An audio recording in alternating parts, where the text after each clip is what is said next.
On dirait pas, mais je suis trop gentille. Enfin, plus autant maintenant quand même. Alors, n'allez pas croire que je suis en train de flatter ma personne, que je suis en train de dire que je suis une personne formidable, oh my god, au contraire. C'est une qualité qui n'en est pas vraiment une en réalité, et ça m'a valu de perdre de l'argent, des relations qui m'étaient très très chères, et surtout perdre confiance en moi et en les autres pendant très très longtemps.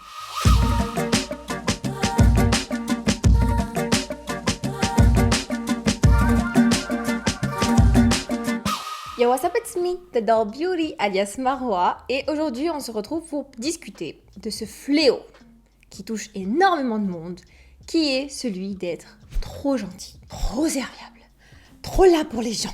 Alors déjà, qu'est-ce que j'entends par être trop gentil ? Je ne parle évidemment pas d'être un bon samaritain qui prêche la bonne parole, je parle de ne pas savoir dire non, je parle d'avoir peur que les gens ne nous aiment plus parce qu'on ne suit pas ce qu'ils veulent. Je parle de devoir se rabaisser devant les autres. Et ça, dans le milieu amoureux, personnel, professionnel, ça peut porter préjudice. En vrai, ça porte préjudice.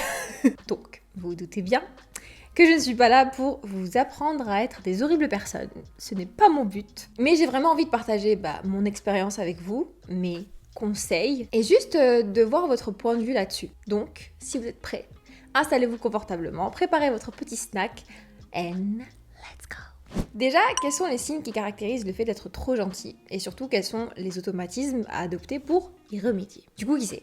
Peut-être que dans cette vidéo, vous allez découvrir si vous êtes vraiment trop gentil ou pas. Vous me le direz dans les commentaires, mais j'ai répertorié ça en 5 points principaux. Le premier point est que vous vous excusez tout le temps.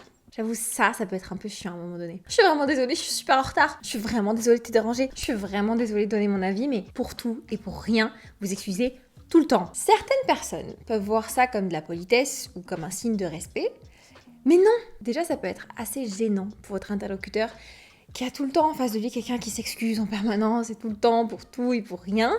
Et surtout que si vous n'avez rien de particulier ou rien de grave sur lequel vous devez vous excuser, pourquoi vous le faites ? Ça va uniquement refléter une image trop fragile de votre personne, pas assez sereine, pas assez confiante. Et en vrai, c'est pour ça que j'ai mis ça dans le premier point, parce que j'avais hâte de vous partager une astuce que j'ai découverte il y a pas super longtemps. C'est vraiment une technique toute simple, mais incroyable, et qui est souvent utilisée par les gens qui sont super confiants, très charismatiques, les PDG, les managers.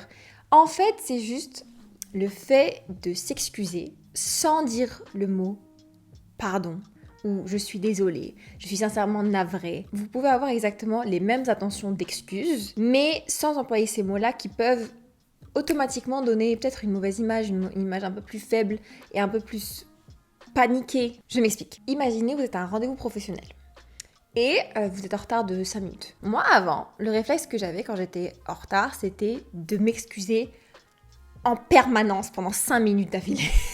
Et pendant 5 minutes, j'étais en mode, je suis vraiment désolée. Oh là là, mais il y a eu du trafic, après j'ai eu du mal à trouver le truc, après j'ai fait ci, après j'ai fait ça, mais enfin vraiment, je suis sincèrement désolée. Oh là là, je t'ai fait attendre, mais je t'aurais pas dû attendre, mais c'est vrai que t'avais beaucoup de choses à faire. Ah, tais-toi.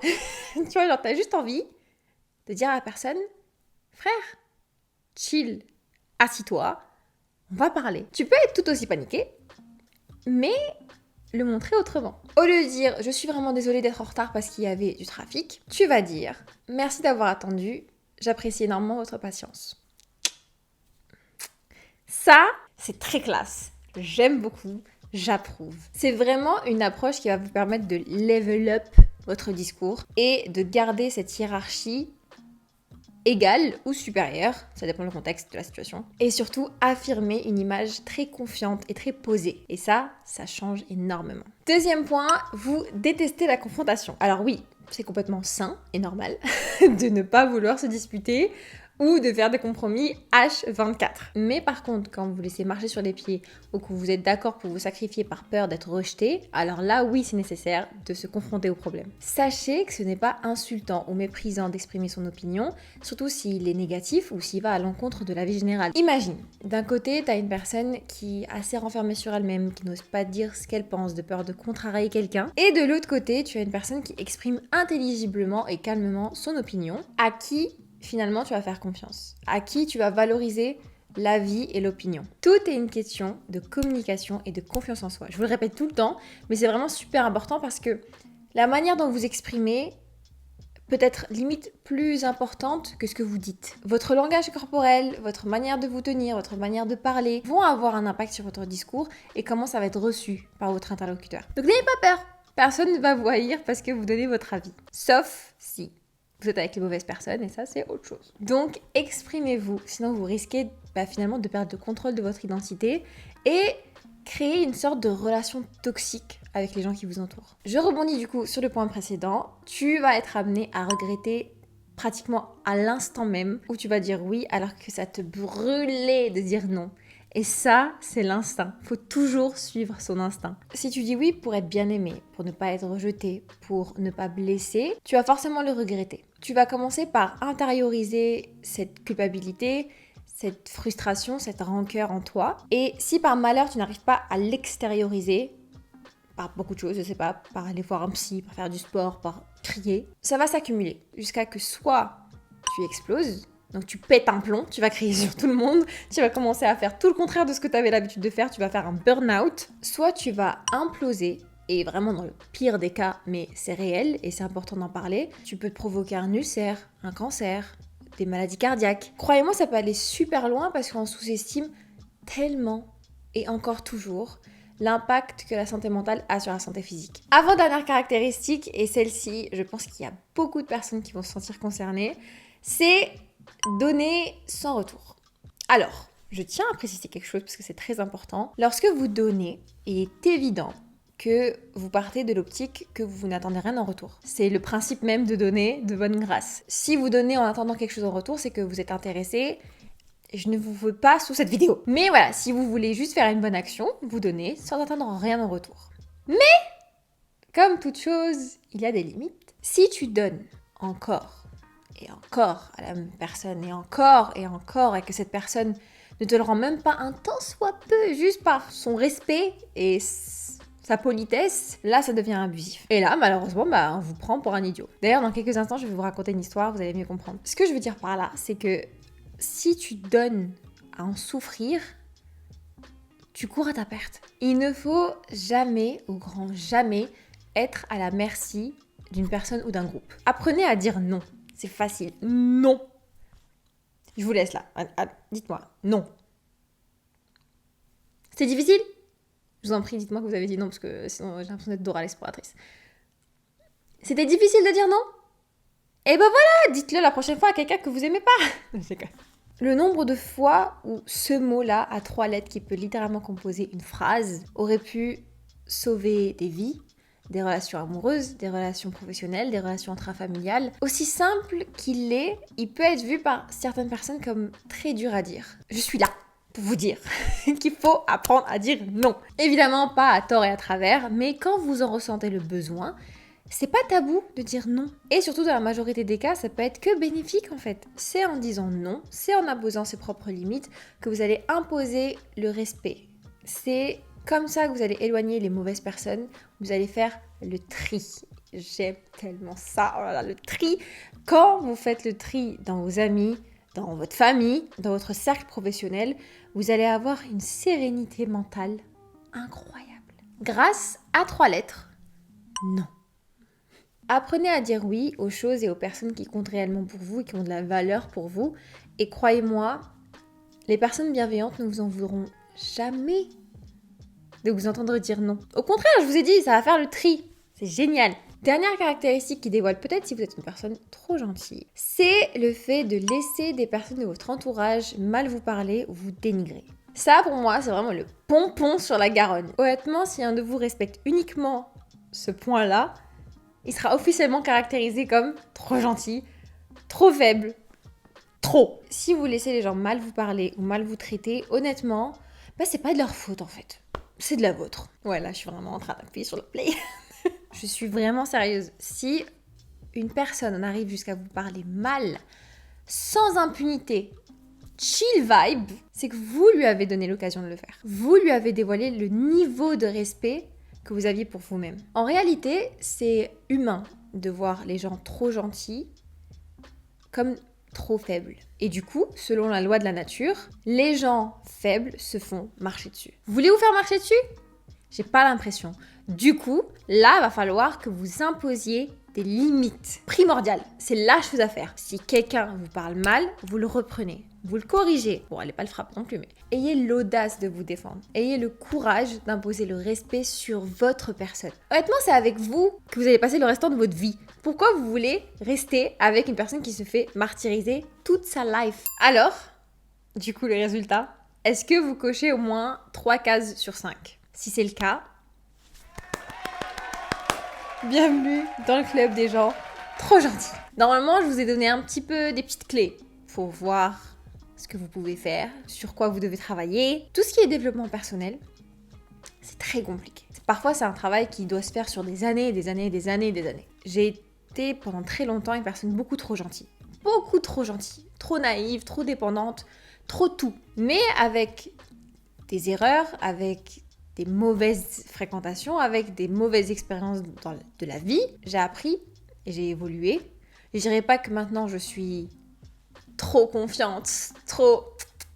Mais au moins j'en suis consciente. Quand je suis trop gentille, c'est parce que c'est volontaire. Mais quand je sens que la situation me dépasse et que je perds le contrôle de qui je suis et que mes limites sont dépassées et que le respect n'est plus là, t'inquiète pas pour baby.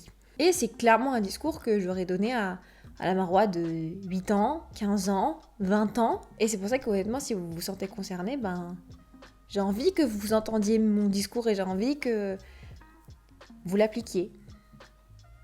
Ok? Ok. Alors, je sais qu'à chaque fois, durant mes talks, vous aimez bien quand j'illustre ce que je dis. Du coup, je m'exécute. Et aujourd'hui, j'ai 3 petites histoires personnelles à vous raconter pour que vous compreniez peut-être in real life ce que c'est d'être trop gentil pour ceux qui ne sont pas concernés ou pour ceux qui peuvent peut-être s'identifier et les conséquences que ça peut avoir. Alors, première histoire, on va commencer par le tout début en fait. L'enfance. Et c'est généralement là que tout est trauma secret parce que c'est durant l'enfance majoritairement que ton esprit se forme. Pour le contexte, il faut savoir que j'étais une petite fille très timide, très réservée. Et en plus de ça, je fais partie des personnes qui ont ce qu'on appelle un visage fermé. Beauté froide, you know. Pas très avenante, tu vois. Forcément, si moi je ne vais pas vers les gens et que les gens ne viennent pas vers moi, c'est compliqué d'avoir des amis. Et du coup, pour remédier à ça, j'ai élaboré un petit plan de petite fille qui était de suivre. J'étais littéralement la suiveuse de service. Le mot non était exclu catégoriquement de mon vocabulaire. J'avais tellement peur que les gens ne m'aiment pas ou qu'ils me rejettent que je m'adaptais à leur personnalité au détriment de la mienne. Mon but était vraiment de contrebalancer toute cette impression potentiellement négative qu'ils avaient de moi avec de la surgentillesse. En fait, finalement, je devenais l'amie qu'ils voulaient que je sois. Donc je vous avoue que en termes de développement personnel, c'est pas la folie, surtout à cet âge-là. Et je crois qu'en plus, ça m'a suivi du coup de la primaire jusqu'au début lycée. Donc ouais, ça a duré un petit bout de temps quand même. Et ce qui est drôle, tout est relatif. Quand l'amitié a avancé, quand j'étais de plus en plus à l'aise avec la personne, ma personnalité, ma vraie personnalité, reprenait le dessus. Et j'étais prête à être finalement de plus en plus moi-même. Et c'était toujours à ce moment-là que l'amitié se brisait. Parce que pour eux, j'avais trop changé. Et boum, t'es plus mon ami. Et tu sais, quand t'as mis en place une hiérarchie dans l'amitié, comme quoi tu suis, l'autre personne est le leader, et que d'un coup, t'essaies de shifter ça, pas par la force, mais juste parce que naturellement, t'exprimes de plus en plus ton opinion, naturellement, tu dis ce que tu veux, ce que tu ne veux pas, et que cette personne n'a jamais expérimenté ça avec toi, forcément, ça va la perturber, et pour beaucoup de personnes qui étaient dans mes relations amicales, ça plaisait pas. Donc forcément, l'amitié se rompait, et bizarrement, ironiquement, elles allaient toujours vers des personnes plus charismatiques, confiantes, très confiantes. Trop bizarre, genre pourquoi? Faudrait que je fasse une expérience sociale sur ça, j'ai pas compris pourquoi, mais elles m'en voulaient d'être plus confiante, mais allaient toujours me quitter pour des personnes beaucoup plus confiantes que moi. Soyez vous-même, c'est bien, c'est très bien. La seconde histoire ne me concerne pas, mais concerne quelqu'un de très proche, qu'on va appeler Sarah. Sarah est la définition même du fait d'être trop gentille. Elle est toujours là pour les gens, petits, grands, moralement, financièrement, personnellement, physiquement. Elle est tout le temps là quand on a besoin d'elle. Même quand on n'a pas besoin d'elle, elle arrive à prédire et anticiper les besoins des autres. Non, vraiment, c'est un d'elle, ça. C'est vraiment un d'elle. Mais il y a quelques années, notre chère Sarah a commencé à voir que les personnes qu'elle a toujours aidées, pratiquement toute sa vie, auxquelles elle donnait de bon cœur, sans rien attendre en retour. Ces personnes pour qui elle s'est pratiquement sacrifiée pendant tant d'années ne lui rendaient rien en retour. Mais elle n'a jamais attendu quelque chose de matériel de leur part. Elle attendait juste de l'affection, de l'amour et le fait d'être présent pour elle. Et ce qui était trop troublant, c'est que ces personnes-là agissaient vraiment comme si tout ce que Sarah faisait pour elle, c'était normal, c'était dû. Et ça la mettait extrêmement mal. Ça lui a fait remettre en question toute son existence, tout ce qu'elle a fait, ce qu'elle n'a pas fait, la personne qu'elle était. Elle s'est juste rendue compte que la majorité des personnes pour qui elle était là revenaient vers elle juste de manière hypocrite pour lui redemander service. Donc moi, quand je vois des situations pareilles, ça me fout la rage. Parce que c'est de l'injustice au final. Donc je suis partie voir notre chère Sarah et je lui dis, mais frère, tu fais quoi là en fait? Pourquoi t'es en train de te morfondre sur ton sort pour des personnes qui n'ont jamais prévu de te rendre l'appareil? Et surtout pour qui tu te démènes, tu te sens même coupable de ne pas agir, sachant pertinemment que tu seras déçu par la suite. Et elle me dit quoi? Je le fais pas pour elle en fait. Toutes les bonnes actions que je fais, au moins je sais que Dieu les voit. Qu'est-ce que tu veux répondre à ça? Ok, mais agir pour souffrir, Dieu n'a jamais dit ça. Tu peux rendre service, mais quand tu es en empathie, mentalement, physiquement, financièrement parfois, Dieu n'aime pas ça, ne veut pas ça. Donc petit à petit, vraiment tout petit à petit, Sarah a commencé à imposer des limites, à redonner de la valeur à sa personne et à respecter en fait sa personne. Et à votre avis, qu'est-ce que ça a provoqué? Ces personnes-là, pour qui elle a toujours été là, se sont juste éloignées parce qu'elles ne retrouvaient plus leur intérêt. Et oui, c'est triste, mais parfois t'es obligé de passer par des moments comme ça pour vraiment connaître la valeur des gens et l'estime qu'ils ont pour toi. Et s'il faut passer par des épreuves comme ça, c'est la vie.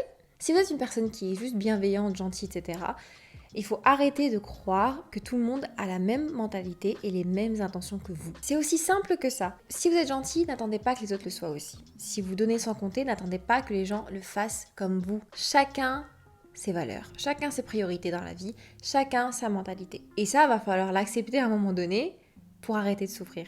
Troisième et dernière petite histoire, on va parler d'amour. Évidemment, ça me concerne, mais je vais pas vous parler de ma relation actuelle parce que ça ne concerne pas du tout ma relation actuelle, mais une relation qui remonte à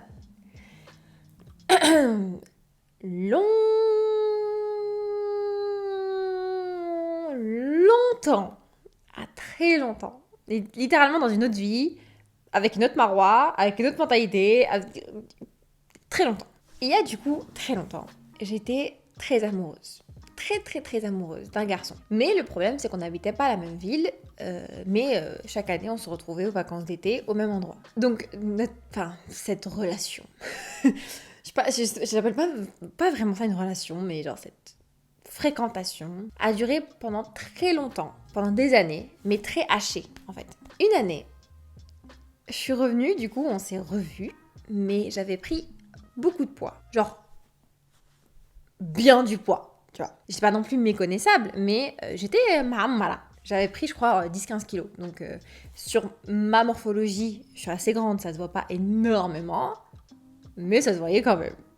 Beaucoup. Et surtout, quand j'étais jeune, il faut savoir que j'avais un bête de corps, oh my god, c'est pas pour flex, mais vraiment, bon, ça remonte à littéralement 15 ans, mais j'étais très athlétique, très fine, très grande, très fit. Et je vais être honnête avec vous, je n'ai jamais connu, avant du coup cette année-là, ce que ça faisait d'être complexée de son corps. Je ne savais pas ce que c'était. Je ne connaissais pas ça. Quand je voyais mes cousines parler de leur corps et tout, genre qu'elles se sentaient un peu trop grosses, un peu trop ci, un peu trop ça, mais moi je comprenais pas. Je me dis, j'arrive pas à ressentir ce que tu ressens là. Du coup, on s'est revus, et là, le choc.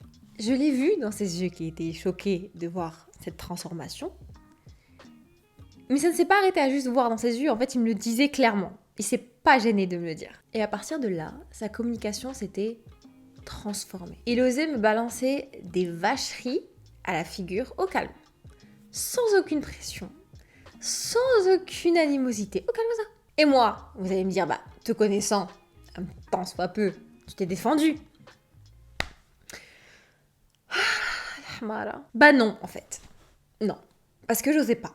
Parce que je me disais, bah déjà qu'il reste avec moi alors que je lui plais plus autant, bah pourquoi aggraver la situation quoi, c'est pas grave, j'encaisse. Débile, pas trop de fierté à ce moment-là. C'est pas grave, c'est le passé, c'est voilà. Mais les années passèrent, pendant lesquelles mon processus de prise de confiance en moi s'est petit à petit mis en place. Et mais du coup, petit à petit, je me suis rendu compte que c'était pas normal qu'on parle comme ça en fait. Et je l'ai plaqué par téléphone. Voilà. C'était vraiment très expéditif en vrai. Bon, j'avoue, maintenant, avec du recul, j'aurais pas fait ça. Si c'était à refaire, j'aurais pas plaqué quelqu'un par téléphone. Mais j'avais tellement de rage en moi, de rancœur par rapport à ce qu'il me disait, par rapport à ce qu'il a fait, que je me dis, mais il mérite pas que je sois gentille. Donc je l'ai plaqué par SMS.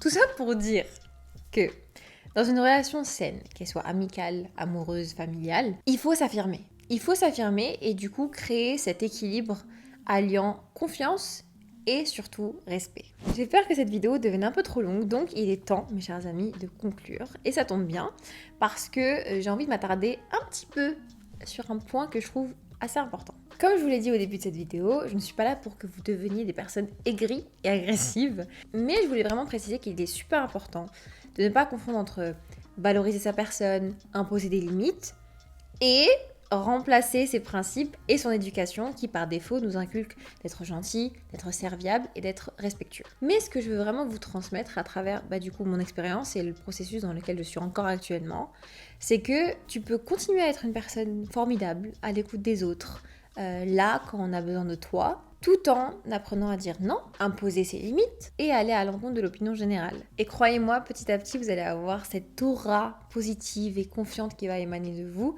qui va vous permettre de créer des relations saines avec les personnes qui comptent réellement pour vous et éloigner celles qui n'ont rien à faire là. Je suis désolée, mais je vais me rendre malade pour les autres. À part ta mère, en vrai, qui est prêt à se sacrifier pour toi? Personne. Alors pourquoi souffrir pour les autres? Eh bien merci, mesdames et messieurs, d'avoir été là. Si vous êtes restés jusqu'au bout, cœur sur vous, je vous aime. Comme à chaque talk, j'ai vraiment trop hâte de discuter avec vous dans les commentaires, de voir votre point de vue, votre expérience.